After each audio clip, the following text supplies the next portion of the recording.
All right, welcome to XR Live. I'm your host, Erinn, and each Friday I'll be having a candid conversation with fellow rebels in Extinction Rebellion about the climate crisis, coronavirus, and what we can still do to rebel for life. We're not live right now because that wasn't working, so we're just recording, but that's okay. I think and hope you all will still watch, especially because my third guest is my friend Jessie, who was one of the first people I met in Extinction Rebellion. So Jessie, welcome to XR Live. Woo! Glad to be here.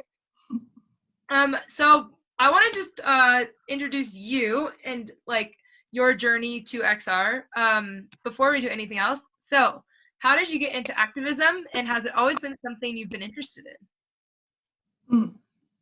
Yeah, so for me, the first formal activism that I was doing, was with 350 in San Diego, which is where I'm from. And it was in 2017. I think that's probably when a lot of people started doing a lot of activism, because that's when Donald Trump became president. But for me, that's not really why I got involved. I had just come out of 2 years of AmeriCorps National Service programs. So I already was really into volunteering and doing lots of work and not getting paid for it. And then I started I started reading a lot of books and watching a lot of like YouTube videos and educating myself on issues going on. And yeah, particularly when I realized what was actually happening with the environment, I was like, I should do something. And 350 was a group that was around. So I started helping them organize for the People's Climate Mobilization. And yeah. And that was in San Diego. You were organizing for that. Okay. Yeah. Fast forward to it's 2020, late 2018. And I was living here in Denver. I was starting to go to Democratic Socialist of America meetings. And I met this guy named Dave, and Dave was really into, That's next week's guest, by the way. So a little Dave preview. Well, Dave is how I got here to XR. He and I met at DSA, and we were both in the eco-socialism group, and we like bonded over, different intellectual people we had engaged with on the internet before. And he was like, hey, there's going to be like the first Extinction Rebellion meeting happening in Denver in the beginning of, or late January of 2019. You should come. And I was like, yeah, okay, cool, I'll go, sure. I didn't really know what XR was, but I went, and now here I am 14 months later with XR. And what draws you to XR as opposed to other groups that you've been involved with or could be involved with? Well, I mean, that first meeting that we had as Extinction Rebellion Denver in early 2019 got me really excited. Like, there was so many people who showed up to this first meeting, and we were huddled in a basement of Hooked on Colfax, the coffee shop on East Colfax. And everyone was really excited at the thought of joining a group that was doing civil disobedience and that had these really radical demands and these really radical principles that were grounding the whole movement. And I just really like internalized that excitement just from the first meeting, because there were plenty of people who like showed up and they were super stoked, but then like life happens and they like went different directions. But for me, that excitement initially was one of the huge things that like kept me around.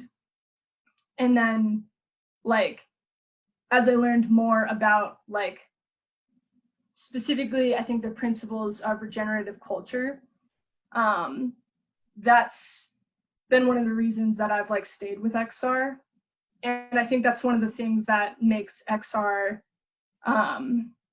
attractive to a lot of people, because like I don't want to make this sound like I'm going to shit on other groups, but like I have gone to other groups meetings and I've been involved in other groups, and you don't always feel like they want to get to know you as a person.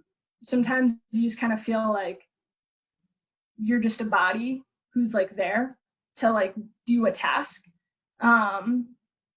And that feels kind of like dehumanizing. But in Extinction Rebellion, to me, it's always felt like these are people who I really want to get to know, and these people really want to get to know me too. So I've always felt like important and like part of this. Yeah, I've totally always felt that same way. Like we do more than just come here, grab this, clipboard, click signatures or, which is useful, but we really do work a lot on just getting to know each other. I think that we're pretty good at seeing what people are good at and letting them do that thing. And, like when I wanted to do this, when I was like, we should Facebook Live, we should like do stuff on our Facebook page, and you guys were all like, you can do it. Go ahead. You want to do it, Yeah. and you know how, so do it. And so I was like, okay, like, and what makes me feel good about being an XR is like, well, I'm doing things that I feel like I'm good at. Everyone else is also doing things that they feel like they're good at. And so together we kind of we're all doing things we like that we're good at, like art or strategy or structural planning or, leading meditation or leading music group, whatever. And that all comes together to create the larger picture. It's not like there's nothing being mandated from anybody. So yeah, totally. And I feel like because we don't have like a hierarchical structure, as long as like if you come into XR and you really understand that and like you internalize that we're not hierarchical, that we're full of leaders, then you feel empowered to go forth and do the things. Whereas in different groups, it's like, there's a chairperson of this committee and they're part of the steering committee and they all meet and there's more of the hierarchical leadership structure, which I think for me, it's like, oh, I shouldn't say this or I shouldn't say that. Whereas with XR, it's like, you can pretty much just say whatever and we'll all talk about it and yeah. Right. And if you follow the demands and principles, then you can act in Extinction Rebellion's name. You don't need to get our permission. You can just go to the website, read all that information and go, yes, yes, yes, yes. Okay, now I'm going to form an affinity group. Now I'm going to do something, check, check, check, check. Now I'm going to do something that embodies the spirit of this group, which is really, really cool. Of course, just like with anything, there's flaws to that. And I think we're sort of seeing that within our own structure. But maybe we'll get to that. But what I wanted to talk with you about is this thing we have called the fourth demand. And in Extinction Rebellion, in the original XR in the UK, there's 3 demands. Tell the truth, act now, and People's Assembly. But we added the 4th demand. So what is that 4th demand in the US and why is it so important? And I know that's like a giant question, but let's just start at the top. Yeah, so to paraphrase the 4th demand, because the text is pretty long, but all of the words are very important, but paraphrase, it's our climate justice demand. It demands reparations for Black, Indigenous, and people of color. BIPOC is the abbreviation. Demands, Indigenous sovereignty, rights for workers, like a just transition, which is a really interesting kind of an older than I thought at least concept. And also it demands that rights are established for ecosystems, which is pretty rad. As far as why it's important, that's a very big question. But I think it's really important to talk about it. Maybe we can just start with like the very first thing you said, the BIPOC. We can just start like why that is so important. Not like just start with that little chunk, that giant chunk. I mean. Yeah. So the United States of America, this colonial land that we live in, is founded upon genocide and white supremacy, which I may be smiling, but this is not a good topic. Yeah, you know, our ancestors came here and murdered indigenous folks. We brought folks from Africa in chains and forced them to do work, and physically abused and killed them if they didn't do the work that we wanted them to do. So, you know, I mean, everyone knows kind of that history as an overview, but those things persisted for quite a while. And there's this idea of like generational trauma. So like the things that happened to people's ancestors in the past can still cause them mental and spiritual harm, and psychological harm today. And that's also like because this country had slavery and capitalism working together to help some people, and by some I mean white men, gain wealth, that came at the expense of literally everyone else. So we created a system of oppression, and you know, that's kind of why people say like it's institutional or it's systemic, because it's in the foundations of this country. So the reason that we demand justice is because these same systems and these same institutions that have oppressed people on this land for 400 or 500 years is also the same systems that are destroying the planet. And you know, they're inherently connected. So you can't really talk about one without talking about the other. Yeah, and intersectionality, I feel like has become such an important word for anyone who's protesting in the modern era, because at this point, like if you're protesting one thing, you're protesting kind of the whole system of oppression, right? Like the same ideas that made our ancestors say it's okay to purchase people from Africa and bring them over in chains and abuse them for their whole families and their children and their children's children and own them, is the same. It's the same mentality that makes it so that the 1% has all this money, and the same like attitude that makes so that we can pillage our resources, and we can destroy our natural lands, our natural habitats. Like that's all coming from the same toxic sort of I don't want to say viewpoint is too light. Like what would you like the same toxic like ideology or yeah, for sure. Ideology, yeah. That ideology that's been around for a very long time. It's like prominently, like it's the colonial, like we say, like decolonize your mind a lot. I didn't put this in the outline, but I just remembered that. Like, what does that mean to you? Decolonize your mind. Yeah, it's so big. I feel like there's layers to it, and this is something like anything I say right now, I'll totally be learning more about what it means to decolonize. I think it's like a life process, but totally. I think it's things like referring to this continent as Turtle Island. That's what, like, we call it the United States, but that's its colonial name. Knowing like what territory we're on, which I think is something we'll talk about, but like acknowledging like this is the sacred and ancestral lands of like these people.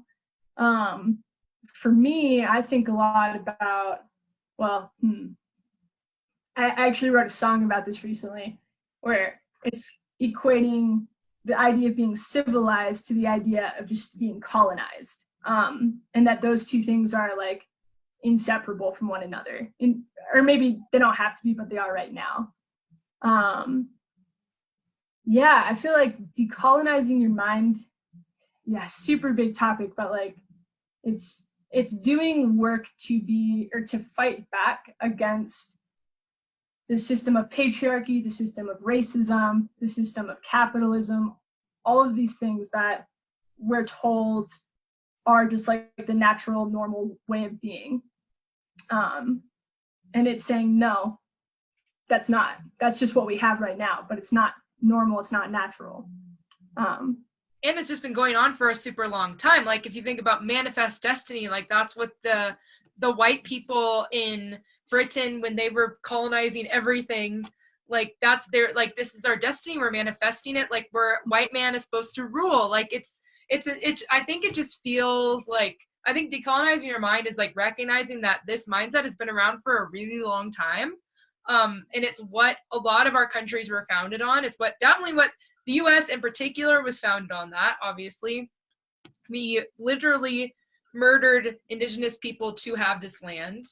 And when I say we, I mean like, so I mean my last name is Peet, P-E-E-T, and like that is the side of the family that came over from Britain, like straight up around that time. So it's like this, I'm talking about my ancestors. I know we've had a lot of people in Extinction Rebellion struggle with that. It's just like, when we grew up as kids in the 90s, we were told Thanksgiving was this like dinner between Native Americans and pilgrims that was like they shared food and had like a splendid time. And that's when I think back on that, I'm like, why would we, obviously, what are you going to say to a kid? Like, your ancestors killed everybody in order to be here, but at the same time, that's the truth about our country. And so I think another part of decolonizing your mind is sort of accepting that, grieving that, because there is grief involved in that, and realizing that you're right. Like, just because it has persisted for a long time and perhaps our ancestors were a part of it, does not mean that we have to continue that way. And we can break that cycle. Like, our generation, like we as individuals can help to break that cycle by waking up to these realities. Right. Which definitely requires like so much unlearning and re-educating yourself. And particularly like you bringing up like Thanksgiving makes me think of just like the concept of narratives. It's like, what's the historical narrative that people are taught? And like, I think a really cool way that people can decolonize themselves or like try to start that process is intentionally seeking out the perspectives of people who are historically and currently oppressed or marginalized. Yeah.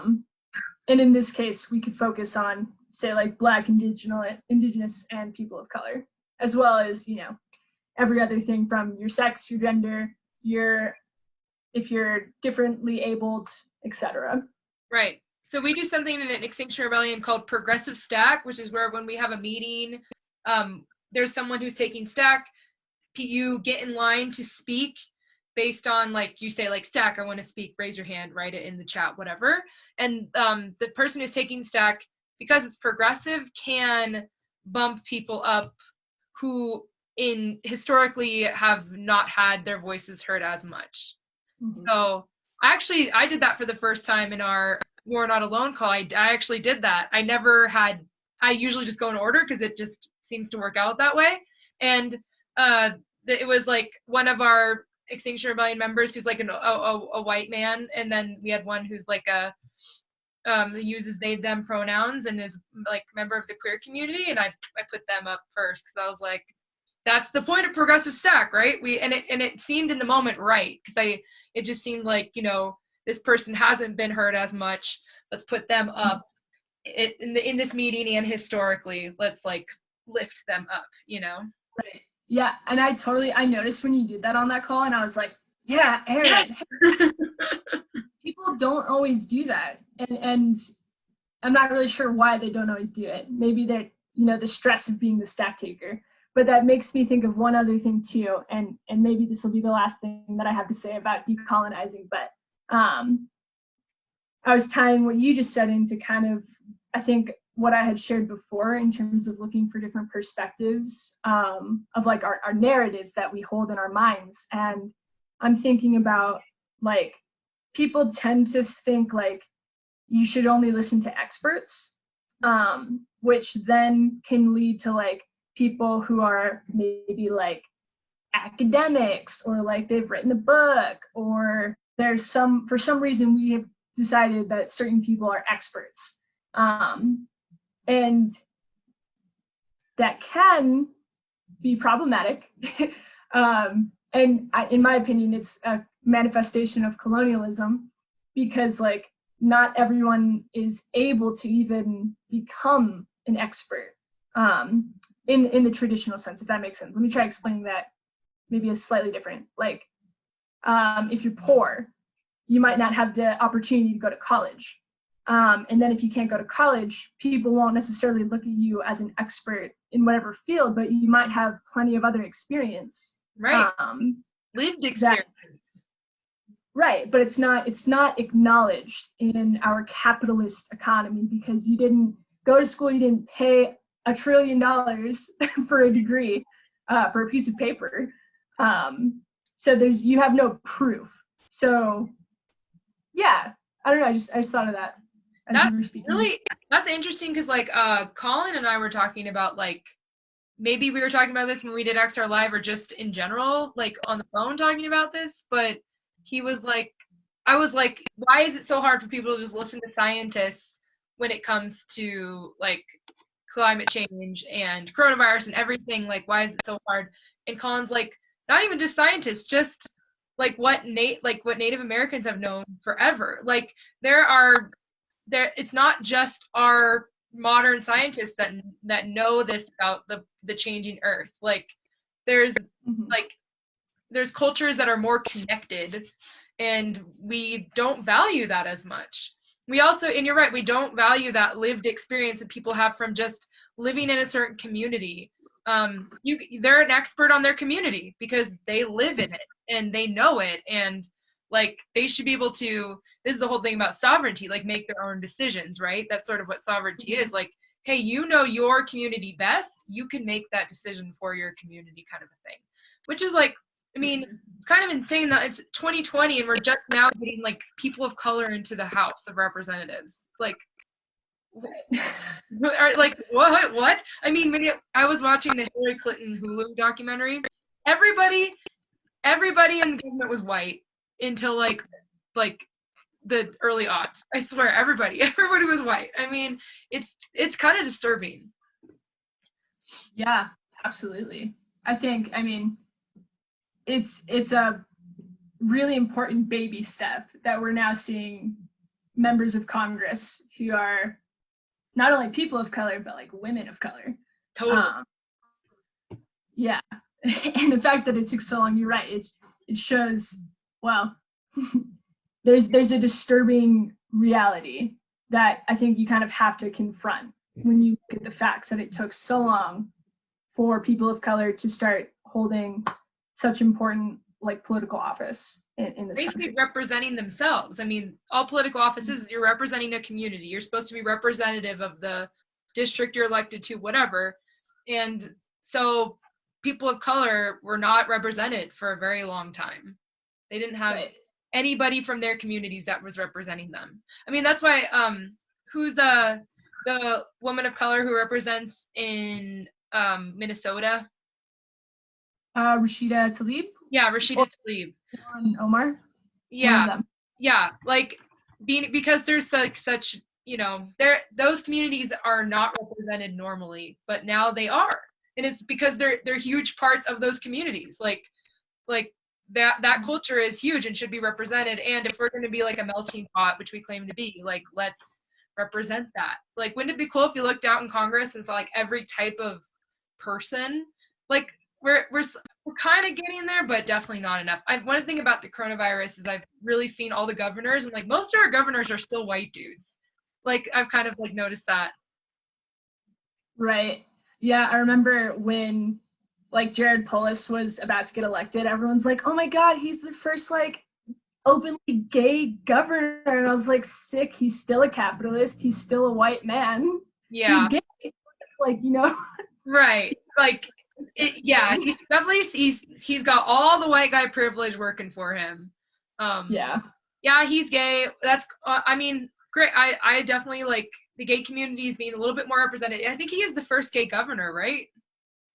At least the first like openly gay governor while he was running, and people like elected him knowing that. Right. For Colorado, at least. Okay.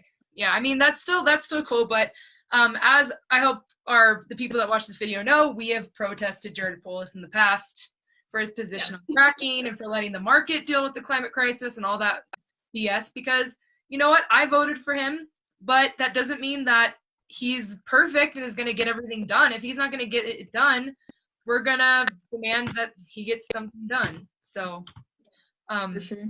okay, so we talked a little bit about white supremacy, and one thing that I've really learned in XR is I've learned a lot more about what white supremacy really is, like some of the hallmarks of white supremacy that exist not just in white groups, but in groups of color as well. These white supremacy like hallmarks appear. So can you speak to some of those hallmarks that people maybe don't think about as being white supremacists, but we recognize as being so? Yeah. So the things I'm going to talk about are from a workbook called Dismantling Racism, a workbook for social change groups. And this is from 2001. So these have been out for 19 years. This is by no means like new ideas. And I wrote some stuff down, so I'm going to be looking down at this. You're so I am. And there's a lot of them. I'm not going to like talk about all of them, just like 3 or 4. And these are things that we see a lot in Extinction Rebellion and in activism in general, in my opinion. There are a lot of conversations I've had have talked about these. So the sense of urgency, this is an element of white supremacist culture, which is like kind of a hard thing to deal with in climate activism, because like there is a sense of urgency surrounded around the climate crisis. But the way that this element of white supremacist culture like manifests itself is like, say you're in a meeting and you can't really have like a full discussion about a topic, like to the truest and most honest way, or like hear all the different voices that are important to hear, because you're on a time constraint. You're like, no, like we gotta go. There's a sense of urgency. We gotta plan this action. We don't have time for whatever you have to say. Mm-hmm. And that can be to prioritize the voices of, I'm gonna pick out the least oppressed group, cisgendered, heterosexual white men. Yeah. We see it in our group all the time. They're still I feel like they're still the group that speaks the most. Absolutely. Yeah. And it's strange too, like just to kind of side note, like we've been like looking at these elements of white supremacist culture here in the Front Range Extinction Rebellion group for at least like 7 or 8 months at this point, and we recognize them, but we still aren't like able to overcome them yet. So it's a good start, but we still deal with these things. It takes work. So yeah. Another one is perfectionism. So like the way this manifests itself is like we're never good enough. We always focus on like the bad. Say like after an action happens, then like the first thing that happens at the next meeting or maybe like at the debrief is everyone's like, oh my God, like we didn't do all the jail support forms, or like there was only like 5 people who came. There wasn't enough media. The press release was terrible. Like just like focusing only on the bad things instead of like pausing and being like, hey, we pulled off an action. That's right. pretty dope. Like, yeah. So this perfectionism dictates that we're never going to be good enough. And it's really detrimental. It hurts a lot and it makes people feel really bad. Especially if you like put a lot of work into planning a training or an action or whatever. Yeah, it makes me feel very discouraged, and it's hard to like come out of that and be like, okay, I want to do that again. Right. Another thought on sense of urgency. Do you feel like do you feel like an example of sense of urgency is like the government really wanting to reopen the economy like as fast as possible? I feel like that's a sense of urgency example too. Oh, absolutely. I mean, and it makes sense because like for two reasons it makes sense. One, people are hurting because we're not going to work for most of us. And they're like, oh shit, we got to reopen the economy because people are hurting. But I don't think that's the main driver. I think the main driver is capitalism and wanting to make money. But yeah, for sure, for the federal government, that is their main goal. They want they like the stock market is like looking better because people think the economy's going to reopen. Like that's what Trump wants for sure. Yeah. Yes. I guess this is the only other element of white supremacist culture that I'll bring up right now. I think often we call it like black or white thinking, but it's actually referred to as either or thinking. And so this is like, we only have two options. We either like burn the Capitol down or we do nothing. Like, and that's a really silly example, but like, it doesn't leave room for nuance. It doesn't allow people with different perspectives to really like share them, because like if your perspective or your idea doesn't fit in with these like black or white ideas that people have, then they like shut you down. Yeah, and I think this comes up a lot. Kind of like the interesting thing and a really like detrimental thing about these elements of white supremacist culture is that they like bleed into each other. So like, for example, the sense of urgency and the perfectionism might make the either or thinking even worse. Like it exacerbates it. Right. Like we have to reopen the economy because it's either we go into a recession or people die. Like we need the grandparents to sacrifice themselves for the economy. And like, yeah, like I just like keep bringing it back to that because we're just seeing this in real time. And that's like that. People are like, that's a false choice. And I think that's what false choice means is that it's not, we have a good economy or people live. That's not the choice we're making. That choice doesn't exist, I guess. Right. Yeah, absolutely. Yeah. And then, so there's either or thinking as opposed to like, what is that as opposed to, and, yes. Yes. Or both and. Both yeah. Both and thinking. That's kind of the opposite of either or. Right. Which like if you just like think about it from like just like on a grammatical level or like in a sentence, it makes more sense that like the both and would be more inclusive, because you're like, yeah, those are right, and this, like it kind of makes me think of like improv, you know, because like you're not supposed to, like you're just like yeah, that's the thing, and then like you just go with it. Right. Like in improv, the whole goal is to say yes and. Like you're supposed to, like, I'm like, my phone is a banana. Yeah, and it's calling the president, you know, because then you advance the story. If you say my phone is a banana and someone's like, no, it's not, then the improv ends. It's not funny. It's just not fun. No one has any fun. That's what happens when you say no, or like say that something, you know, don't have the open mind to this, I think, nuance spectrum, whatever you want to call it, like the gray area, the in between, where we all exist, like how, you know, the binary choice between boy, girl, the binary choice between straight, gay, the binary choice between, like, I don't know, like married or single. Like there's all these choices we've been asked to make growing up in our culture, and those don't actually exist. We can actually exist on a much more nuanced spectrum. We don't have to fit either or box. And that's what a lot of, I think, our generation is trying to do, is to say, hey, we can be what we feel, and that's all okay. We don't have to categorize ourselves.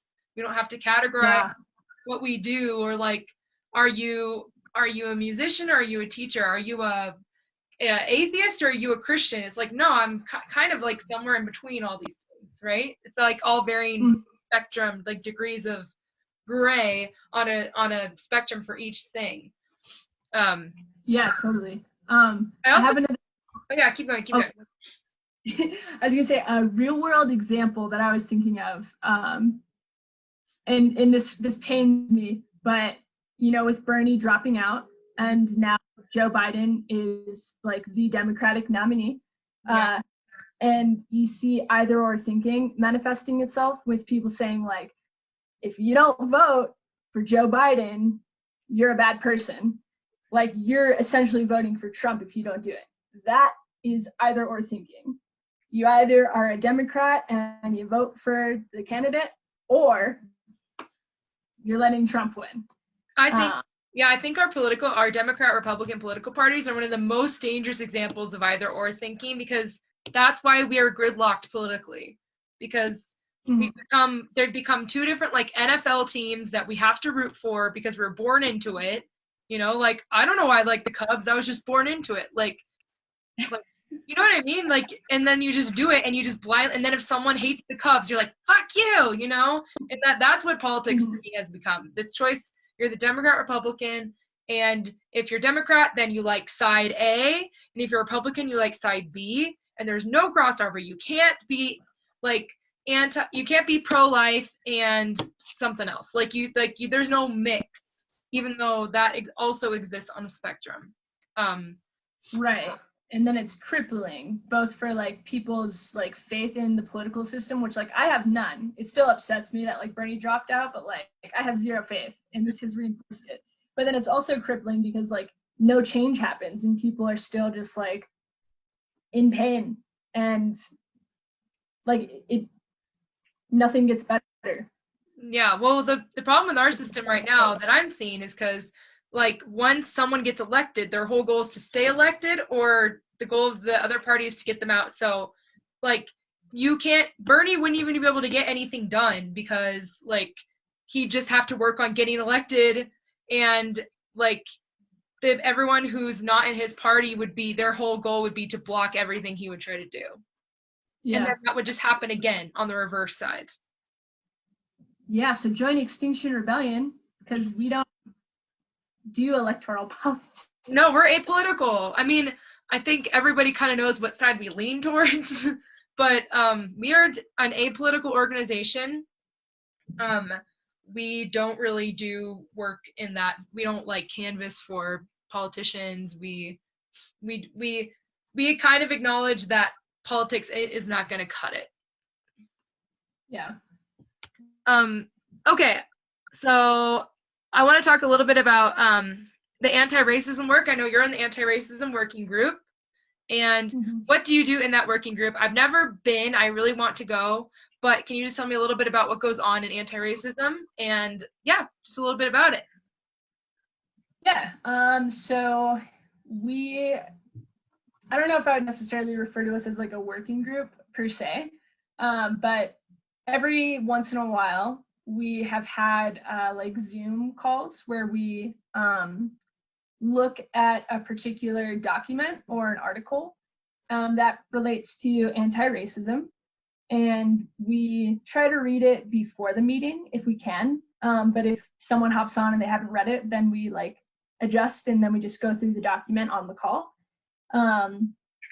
And the point is to create a space where people who are in Extinction Rebellion can learn what it means to be anti-racist in a way that like it's constantly evolving, because we're all learning about it together. Like maybe some of us know more and some of us know less, but no one is an expert per se on anti-racism, as far as people who I know in Extinction Rebellion, at least. But yeah, so just creates a space where we can learn and we can talk, and typically there's only been like up to 5 or 6 people on these calls, so it is a very like, it feels like a safe space, even if you don't necessarily know the people really well who you're on the call with, because it's a small group and everyone's just being really vulnerable and open. It enables us to learn better and to grow more. Yeah. That's really cool. And okay, here's something I want to talk about too. And like, this can be a hard subject. It's because we have to acknowledge that like XR right now is pretty white. Like you and I both are. And why, I would just want to talk about why do we think that is? And I know that, the XR comes from the UK, and seems like it's a pretty white organization in the UK as well. And how can we work to open the door for a more diverse coalition of folks in XR? Yeah. I wrote some stuff down for this one too, so I'm gonna look at that. Yay. So in the US, yes, Extinction Rebellion is predominantly white. And I'll talk about that in a moment and why I think that is and what we can do about it. But I did want to acknowledge that Extinction Rebellion is in both the global north and the global south. And a lot of the global south countries that XR is in are not predominantly, well, actually, I mean, we're not predominantly white. I don't know if that's true. I don't think we are in this country. The country as a whole, I mean. Yeah. But XR in other countries does have like more folks of color. But those countries have more folks of color. Right. But anyway, so in the US, I think there's kind of like a lot of things going on. I think like historically, the environmental movement has been very white. And I feel like really the only times where I've seen like a lot of people of color starting to do environmental work is when it's environmental justice, or like when it's in regard to environmental racism, which makes sense. And I think that's a really important case for why justice needs to be at the forefront of all climate movements, because that's how we'll get more people involved. But so why do I think, at least, the environmental movement has been predominantly white historically, and why are we still predominantly white, at least here in the United States? I think it has a lot to do with white privilege, as well as socioeconomic privilege, or economic privilege, because I like distinguish between those two. But so white privilege and economic privilege together, and how in this country, there's a huge overlap between poor communities and Black, Indigenous, and people of color communities, so that like they're disproportionately represented, they being BIPOC folks in poor communities. Obviously there's poor white folks, but that's besides the point right now. So the way that I'm thinking about this is, if you think about all the different issues that different groups of people have to face, and if you're looking at like upper middle class white folks, probably the biggest issue that they have to think about would be environmental issues. So it makes sense that you would see, of all of the issues that they could be involved in, that's where a lot of upper middle class white folks tend to go. Yeah. And if you look at a lot of issues that are super pressing and that are facing BIPOC communities, like you can think about the prison industrial complex and how like Black folks are massively overrepresented, and like that's like an immediate need. You can think about like healthcare, and like even right now, like I know that Black folks are more susceptible to coronavirus, and I don't know why that is, but I've seen people talking about that.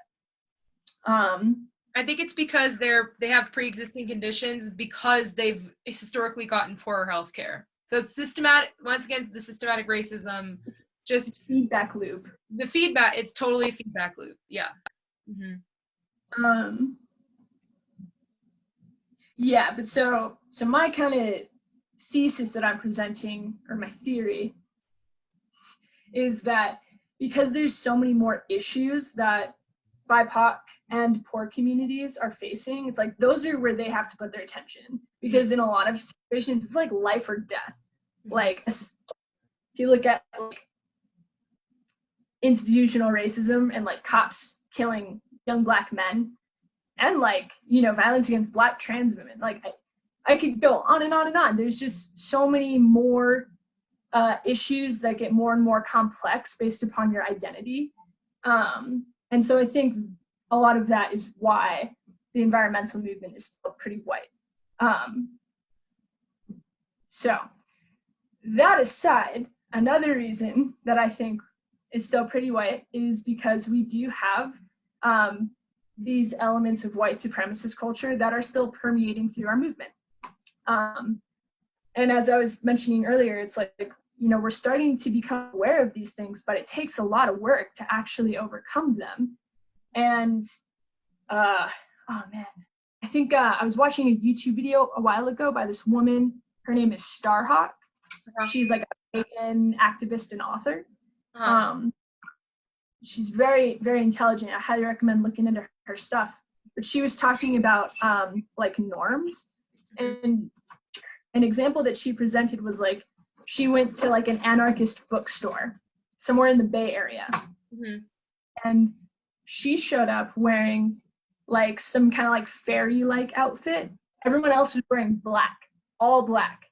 And it wasn't posted anywhere like, yo, if you're coming to the anarchist bookstore, you better be wearing all black.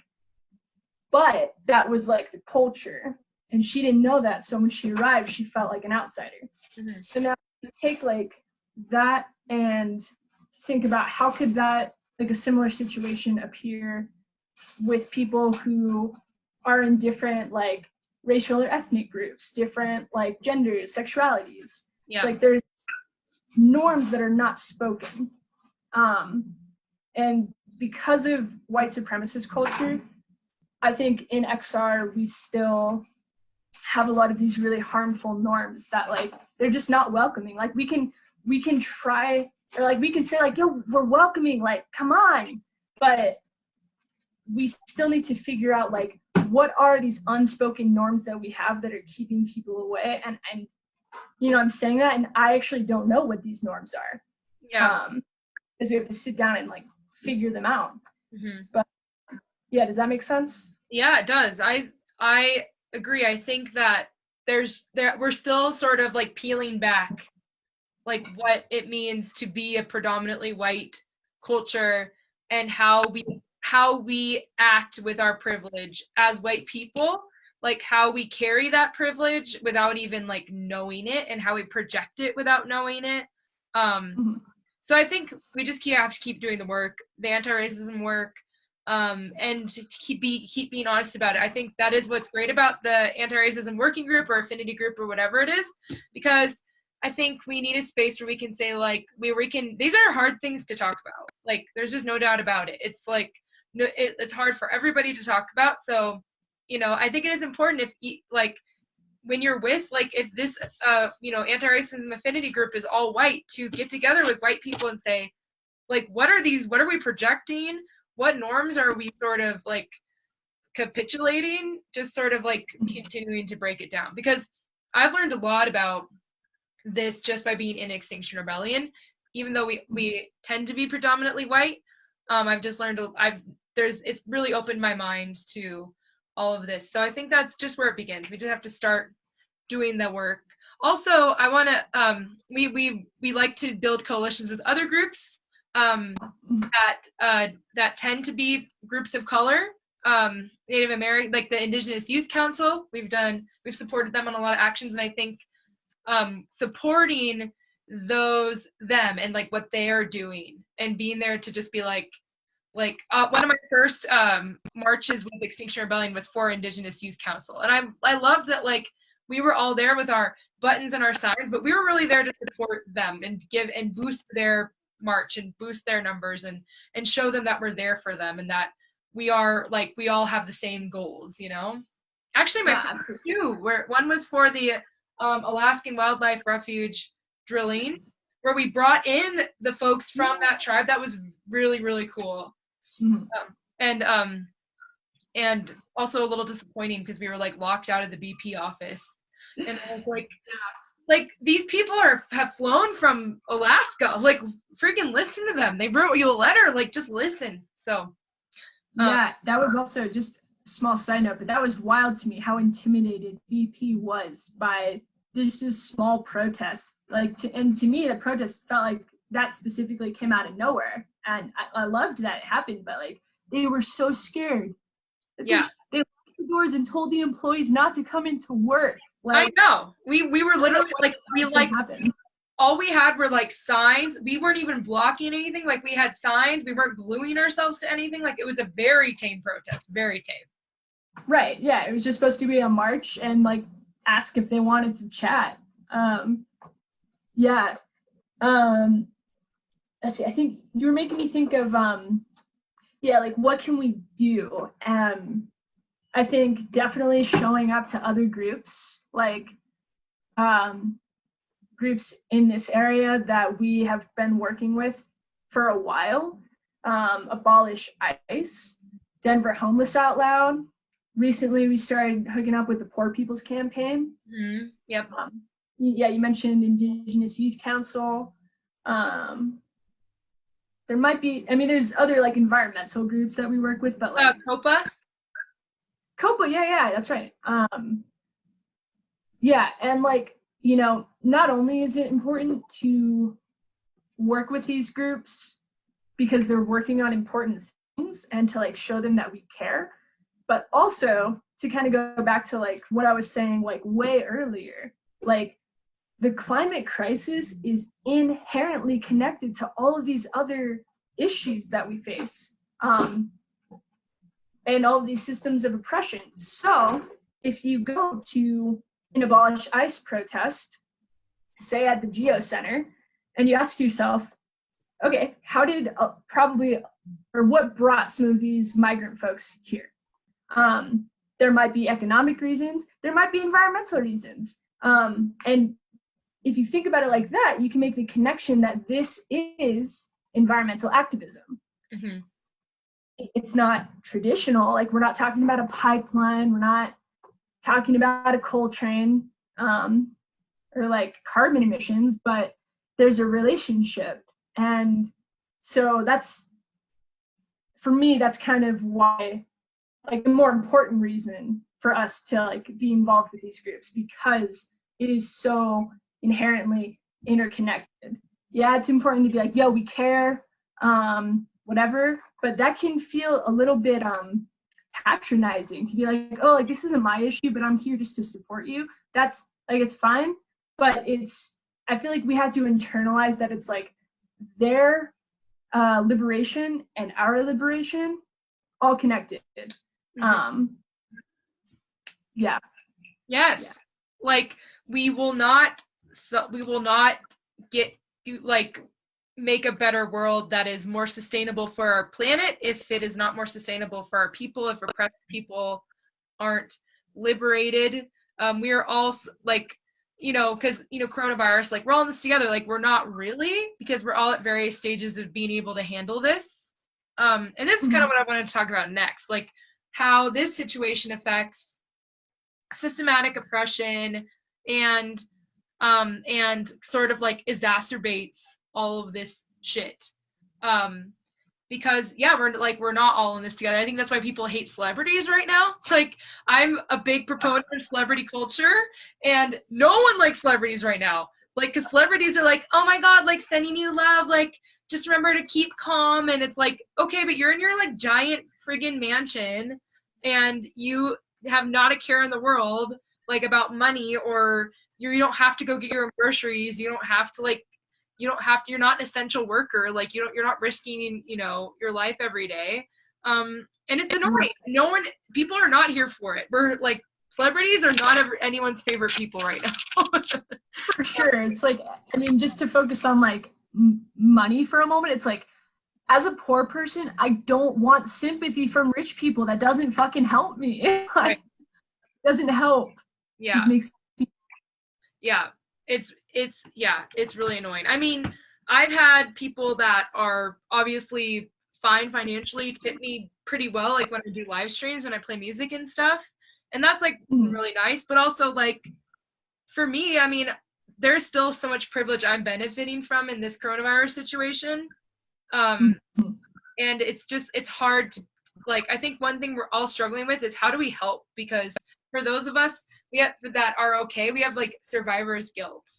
And like, you know, people who are like talking to me like, oh my gosh, I still have my job. I feel so bad for you. I'm like, me, like I still can teach guitar lessons. I feel bad for this person or that person or this person that, you know, I know that it's like become a huge issue, like people that live in domestic abuse situations. Like this is really bad. A lot of people's homes are not good places to be.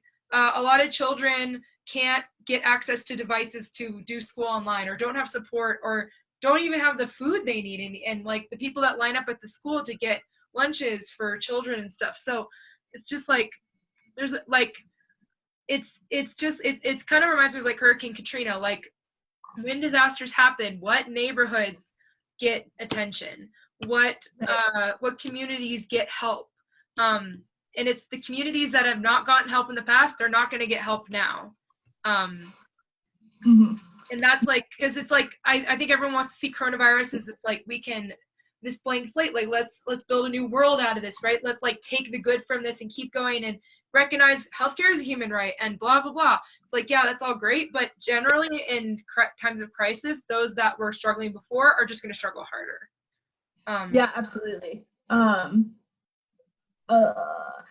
I just kind of briefly, I was taking some stuff to like the recycling center the other day, and I went past an elementary school in like southeast Denver, and it had a sign that was like, all kids under 18 get free lunch here. And I was like, I straight up, I hadn't thought about all the kids who are not getting fed now that they're not going to school. Right. And yeah, that's huge. It's interesting. I feel like it makes a lot of sense to me that people who have a lot of privilege are not understanding per se like all of the complex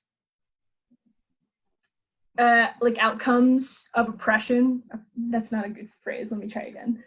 Like the complexities of oppression that are being exacerbated for folks. Like it makes sense to me that privileged people aren't necessarily seeing that because due to their privilege, it's invisible to them. Yep. They're like, life was fine before, like I'm a movie star, or like even if you're not a movie star, like I'm a doctor, or like even if you're not a doctor, like I'm a white person. In that order. Yeah, in that order.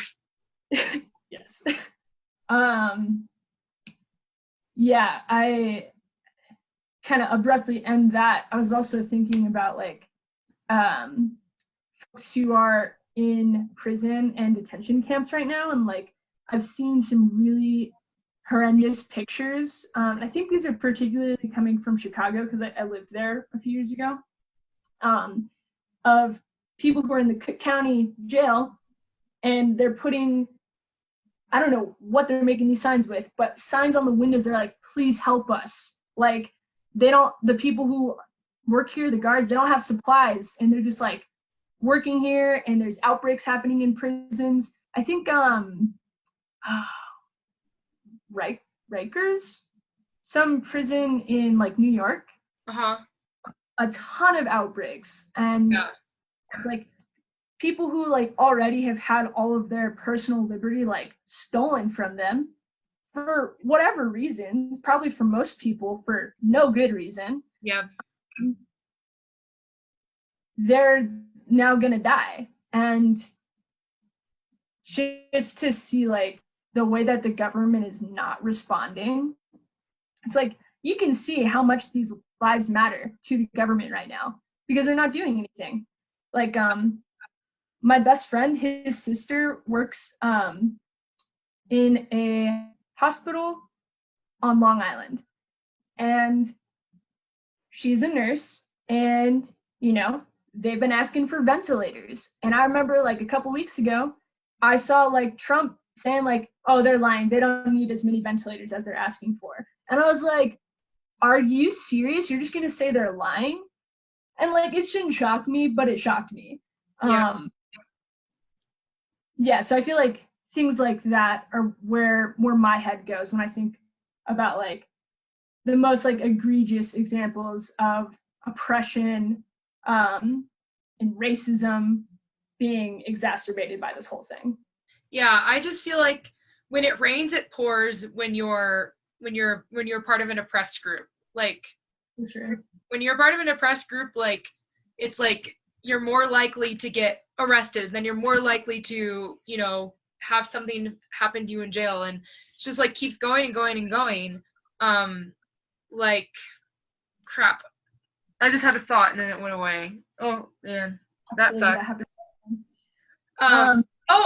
Yeah. So like, I sometimes think about the group Black Lives Matter, and like that the name of that group, Black Lives Matter, like they had to make a group saying we matter. Like that's crazy. Like I've never felt that deep of pain for my people where like I have to be like I have to form a group that's like Black Lives Matter. And they have to and that group is extremely powerful. They've done such amazing actions, and they've done they've made, it's a huge, recognizable name in the activist community. And it's shocking because as a white person, I've never experienced anything in my life that has equated to that. Like just that feeling of no one is caring about the lives of my community.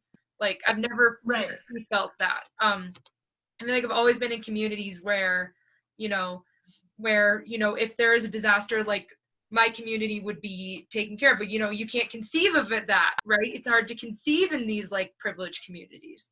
So I don't know. I mean, I don't really know where I'm going with that, but it just does. I think about that sometimes. I'm just like, wow, I can't believe a group of people had to make a group called Black Lives Matter in order to get their message heard. Like that aren't we created on isn't this about equality and pursuit of life, liberty, happiness, blah, blah, blah? It's it's just not. It's not people in power don't want those people to have equal rights. They don't. Yeah, and this is kind of a side note, but related to this, and it's just something that I think about a lot, in terms of the founding of this country, and we have the words of the Constitution saying all men are created equal, blah blah blah. We have these inalienable rights, but when those words were written, there was slavery. I'm pretty sure we just came out of the witch trials less than a century ago. So women are certainly not included in that. Nope. I think women were still a burden when they married, because you had to take on whatever. I think that was all still happening. Yeah, but so then the point that I'm going towards is people can say that they think that all people are equal, we should all have rights in one breath, but then still not understand why Black Lives Matter had to come around. And when I say people, I'm referring to white people. Yeah. Because you see, what was the response to Black Lives Matter by tons of white people? All lives matter. Blue lives matter. What the fuck? It's you can't, there's something here that you're not understanding fundamentally about what this group is saying. This group is saying, through our lived experience, our lives don't matter to you. So we need to, Blue Lives Matter, we honor police all the time. What are you talking about? It always really gets me with Blue Lives Matter because that's the color of a uniform as opposed to the color of someone's skin. Right. And I'm just I really don't know proper words to use to explain just why that gets me so much. But it's you chose to be a cop. Right. People were you were born with whatever color of skin you have. And yeah. What can we do about it though? Right. Yeah, what can we do about it? Well, maybe let's end on this note of in XR, what we can do. Well, I think we have to fight for the fourth demand. I don't want to get too into this, but there's certain parts of XR that don't think it's that important or aren't I think as in XR, we need to make this fourth demand a priority, which is why I wanted to talk about it with you, because I know you're really passionate about that. making it like one of the most important things we ask for, because we do have a privilege, and I think part of having privilege is to use it to, we have like, right, because like the whole thing about we have a moral obligation as protesters in the global north to do this work. Like, what does that really mean? You know, when we say like we have a moral obligation to do this as protesters in the global north. Yeah, I mean, for me, I think about like how the comfort of my life and of the lives of a lot of people in the global north in general, as like the baseline is higher than people in the global south. And the sirens are so loud over here. Anyway, okay. Part of, actually not part, the reason that our lives as a baseline in the global north are so much higher than the lives in terms of comfort of those in the south is because, oh man, no. What's oh man, going I'm on gonna there? Chaos. It's okay. Did Aletha burn something or what? Really? Oh no. You gotta whack it. Whack it. Okay. Yeah, that happens sometimes. It's not when anything is burnt. It's just. I was just cooking a pizza. I followed the directions. I believe you. If it smells burnt, even if it's not burnt, the detector goes off. Okay, anyway, global north, global south. Our lives are comfortable, more comfortable in the global north, that is, than in the global south, because lives are founded upon the exploitation and murder of the people in the global south. Like, so many of the things that we use here are extracted from the earth in the global south, manufactured in the global south, and then due to being in a global economy, they come here. There's like the whole history of imperialism, which the United States is still an imperialist nation. But so because of all these things, it's like there's the moral obligation, because you have to recognize that I don't really know good words to use for this, but I'm thinking of like acknowledging and like a certain degree of like gratitude, but I feel like that's not perhaps the right word to use, but I'm acknowledgement, gratitude, and like respect for life, I think. Mm-hmm.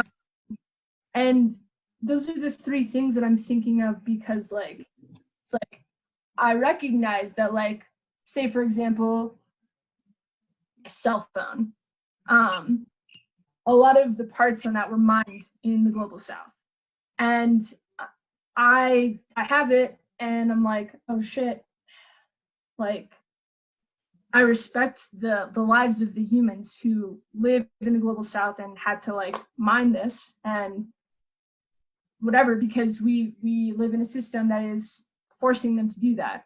That's kind of a tangent example, but yeah, with the climate crisis specifically, like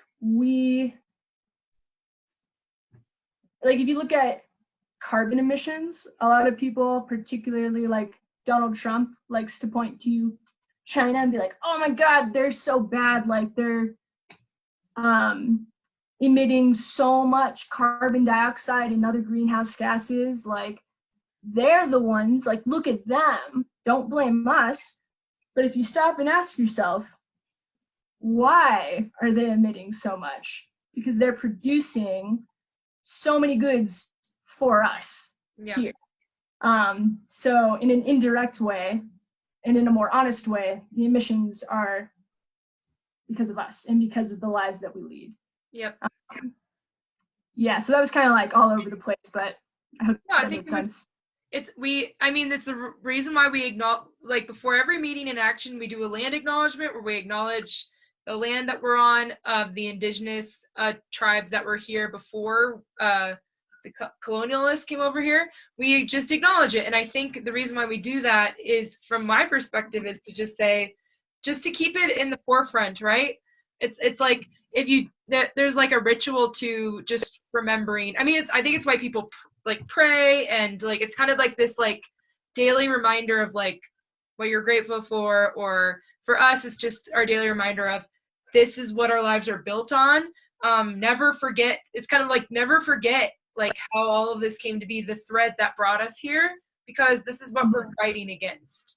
It's yeah, I think it's all like, thine enemy, right? It's like we're like, we got to know like what it is we're fighting against. We're fighting against colonialism. We're fighting against like pillaging resources, and taking advantage of the earth, and taking advantage of people, and not giving ecosystems rights, and not giving and try, power over mentality. We're fighting against all these concepts, and I think that the movement's been largely white, because for a while we didn't think of those, we didn't see the intersectionality between those, what the people in the civil rights were doing and what people in the early environmentalists like Rachel Carson were doing. It's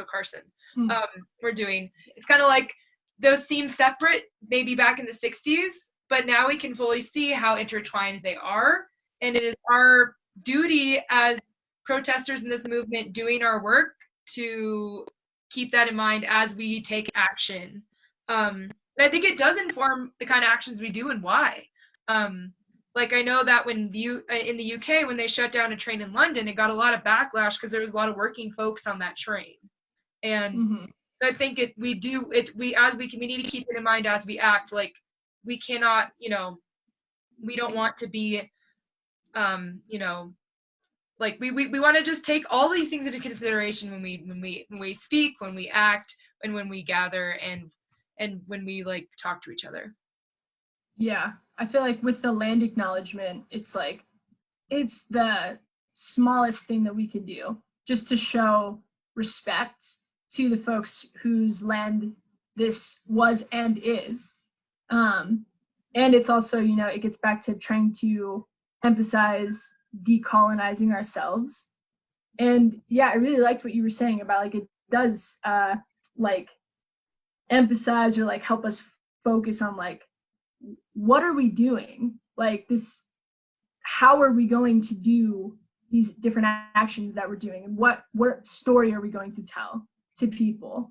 And I do just want to say, because I heard this from an indigenous person recently, who was actually kind of like upset that people do, particularly that white people do land acknowledgements, because they were saying like, I don't want an acknowledgement, I want my land back. And that's fair, that is really fair. That means like stop doing the land acknowledgement, but I do think that's like important to say, and that's why I was kind of saying like I think it's like the bare minimum. It's right. Like how voting, like voting's the bare minimum you can do. Yeah, and there's so right, like you should do it, but then there's more you should do after that.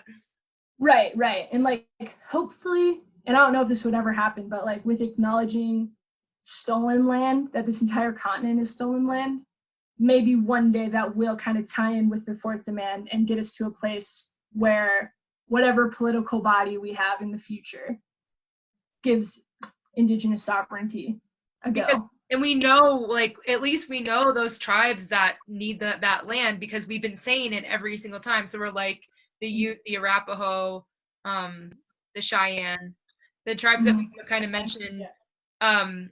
We can like then pressure a different government, like, hey, these are the tribes that like, or those tribes we'll give, we'll be supporting, we'll be like part of that movement with them to get, it's kind of, yeah. I think it's just, if you acknowledge something, then you at least can start going in that direction, but definitely it is bare minimum. Okay, so wow, we talked about a lot of stuff. Is there anything else you want to talk about before we wrap up and I post this on Facebook? I don't think so. Just re-emphasize for folks, like if you're interested in learning more about anti-racism and like white supremacist culture, if you Google dismantling racism and then white supremacist culture or white supremacy culture, there's a whole lot of info on the web. and you can deep dive into the elements of white supremacist culture that we kind of talked about earlier. And Ibram X. Kendi, he kind of, for me at least, he coined the phrase anti-racism to my knowledge. So definitely look into him. Yeah, I don't know. I think that's all that I have. Join Extinction Rebellion. Oh yeah, that. Yeah. Because maybe we don't know exactly what we're doing, but we're gonna keep trying to do better and better. Right. We don't know exactly what we're doing, but we're figuring it out together, and that's really all we can do. We're trying to create a better way of relating to one another. So yeah, so if that interests you, then just join up, and we're trying to figure it out.